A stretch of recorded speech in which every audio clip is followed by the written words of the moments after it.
Tu sais qui je suis.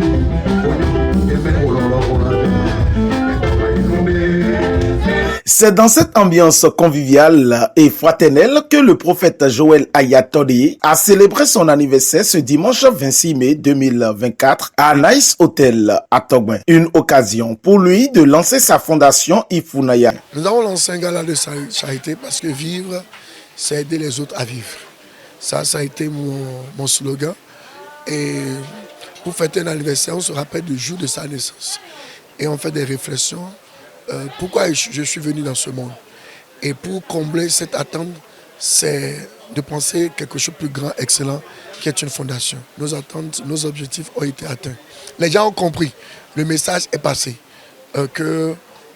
Au-delà de célébrer, de faire une célébration, nous sommes là pour une fondation. Pour le secrétaire général, cette fondation, depuis quelque temps, a posé des actes sociaux dans plusieurs domaines.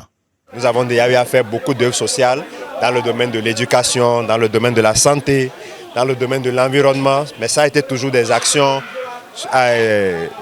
derrière l'ombre. Au cours de cette année, par exemple, dans le mois de janvier, nous avons distribué des kits aux nouveau-nés à l'hôpital Sainte-Anastasie de Agla.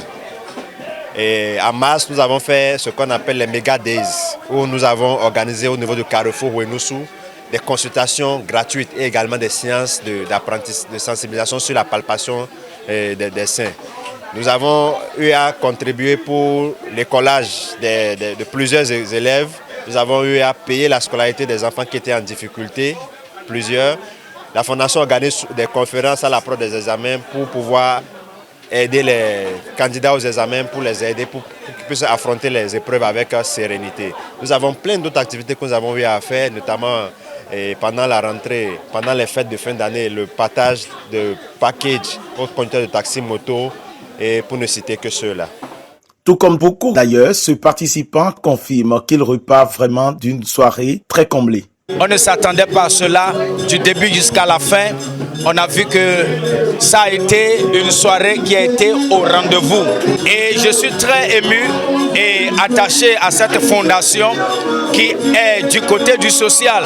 Parce que peu importe comment notre Seigneur Jésus-Christ est venu nous sauver, nous avons vu que dans la marche de notre Seigneur Jésus-Christ, lui-même, il a manifesté le social, il a manifesté l'humanitaire. Donc nous croyons que quiconque a pu déjà mettre la main dans cette fondation et quiconque mettra encore la main, ça sera une grande bénédiction et ça va toucher plusieurs vies ici au Bénin et même avec Dieu hors de la nation du Bénin. Cette soirée riche a connu des prestations artistiques de l'humoriste Pacheco, tout comme bien d'autres, et a pris fin par la prestation de Honoré Blépon.